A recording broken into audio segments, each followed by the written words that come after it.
Hello, hello. Today I will show you how to make first this strap for the bag. It didn't turn out perfect, but it's damn close to it. So you will need a hook of your choice and the yarn of your choice. And first you're going to start with the slip stitch, and then you're going to cut back into that same slip stitch, and you're going to introduce the second color. This can be the same color, but you will need to have two balls of yarn. Now what you're going to do, you're going to pull it through again through that first stitch, and then you're going to catch one color. And then you're going to turn, and then you're going to have two stitches on the same, two stitches of the same color on the hook, and then you're going to introduce the second color. So what you're going to do now, you're going to alternate between these two constantly. Not in circle, but if you wish so, that's fine. So make sure that you have two colors, two stitches of the same color on your hook, and then catch the new color. So practically just going to alternate between the two. It's very easy, and I think it's a lot easier when you see it than if somebody explains. So enjoy.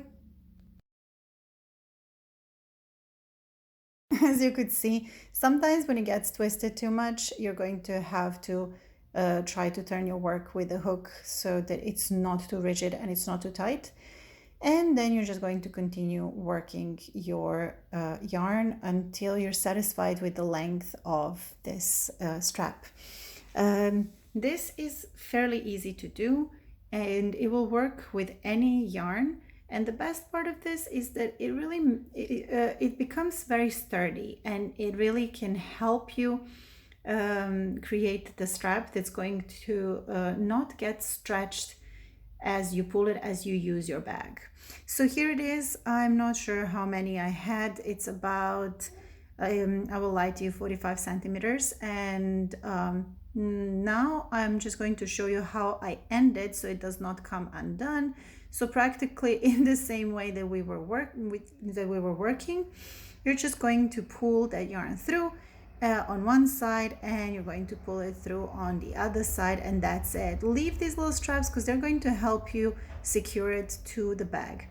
Now I'm going to create the side of the purse that I'm making today, and for this I'm going to chain 7, and then I'm going to continue working normally as I would. But the first row is going to be in the back loops only. This means that you're just going to catch the back loops, and you're just going to do single crochet in each and every stitch. And once you reach the end, you're going to chain 1 and turn your work and continue working in the third row. Why I do the back loop stitches only? Because I want the bottom row to actually look like the top row. As you can see here, I wanted to have these little V's. Now the second row and all the rest of the rows, I am pulling it through all the loops, not just to the back loop, to the back stitch. I'm pulling it through the entire stitch because this is not going to make it as bulky, and it's actually going to look more uniformed. And you're just going to continue doing this until you reached your desired length. For me, it was 37 rows in total.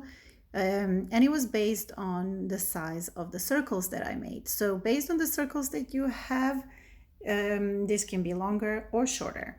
So once you have everything ready, and for the circles, you can check out my other video, how to create these circles. And now we're just going to put them together. There is no right or wrong here. Everybody does what they will and the way that they like to do it. So this was the next day. I was too lazy to do it. And here I was like working to see which way and how to put them together. And I decided to just catch the back loop again of that side of the purse, in order to make it again not bulky, not looking bulky and too chubby on the side. But honestly, it didn't make much difference. Even if you grab both of them, it's going to be the same. And once you reach the end of your side, you're just going to continue doing slip stitches all around the bag in order to make it a little bit sturdier, which means that you're going to add a slip stitch on top where the bag opens up. I really hope you understand what I'm saying. If you don't, please keep watching, because I think that a picture, and in this case the video, is worth 1,000 words.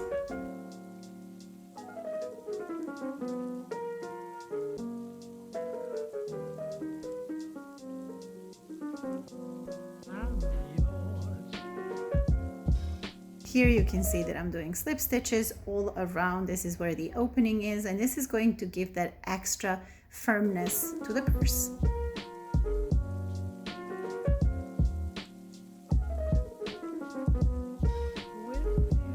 And here I'm just connecting it because I already finished the entire row, and I wanted it to look nice and neat. It looks funny when I do it because sometimes it does not look as gracious as some other YouTubers who do crochet, but I am a beginner, and if I can do this, you can do it as well. And this is one version. You can add these little things on the side if you want to, you know, have a little bit of more flair. I just decided to go against it because for me, like, the clean look is better, and this is what it looks like on one side, and on the other side you can see it at the beginning of the video. Thank you for watching. Bye.